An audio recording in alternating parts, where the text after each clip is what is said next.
দেখো তো বন্ধুরা, এটা কি? এটা হলো ঢেঁকি শাক। এটাকে গ্রাম অঞ্চলে অনেকেই বলে ঢেপা শাক, আমরাও ঢেপা শাকই বলি। আজকে এটা তোমাদের রান্না করে দেখাবো, শাক ভাজি করব।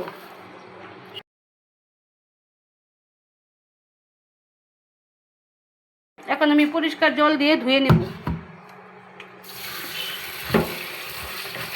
খুব সুন্দর করে ধুতে হবে, নইলে ময়লা থেকে যাবে। শাকটা আমি ভালো করে দাও দিয়ে কেটে কুচি কুচি করে নিয়েছি। এখন আমি ভেজে ফেলবো।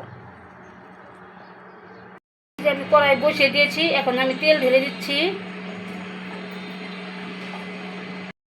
তেলটা গরম হয়ে এসেছে, এখন আমি দেবো শুকনো মরিচ, দিয়ে দেবো কালি জিরা,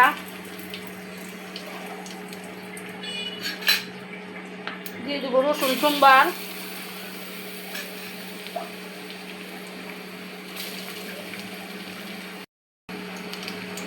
একটু বেশি করে পেঁয়াজ কুচি দিতে হবে, তা না হলে স্বাদ লাগবে না ভাজিটা।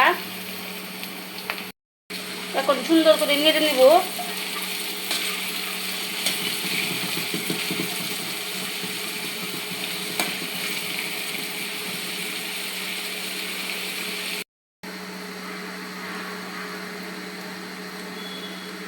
দেখবেন পেঁয়াজগুলো বাদামি কালার হয়ে গেছে, তখন শাকগুলো ঢেলে দিবেন। শাকগুলো ঢেলে দিয়ে দিচ্ছি।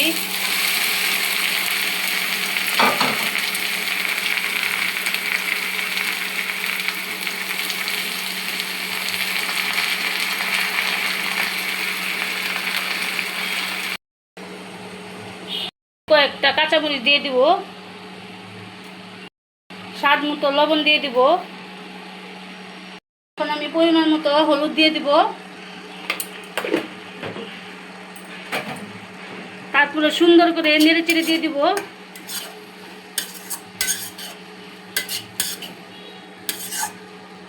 এখন আমি ঢাকনা দিয়ে ঢেকে দিব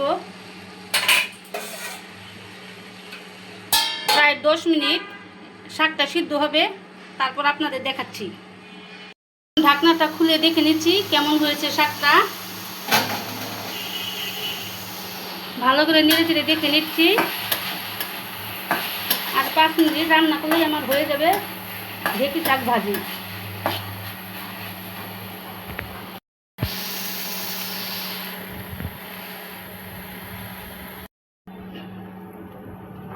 আমার শাক ভাজিটা রান্না করা শেষ, এখন আমি নামিয়ে নিচ্ছি।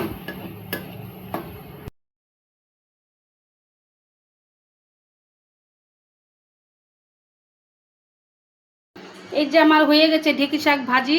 এটা খুব সুস্বাদু ও মজাদার খাবার, তোমরা সবাই চাইলে ট্রাই করে দেখতে পারো। এটা দিয়ে ভাত খেলে আর অন্য কিছুই লাগবে না, অন্য কোনো তরকারিই লাগবে না। এটা যদি তোমাদের ভালো লাগে তাহলে আমার পাশে থেকেও একটি করে লাইক দিও এবং সাবস্ক্রাইব করে দিও।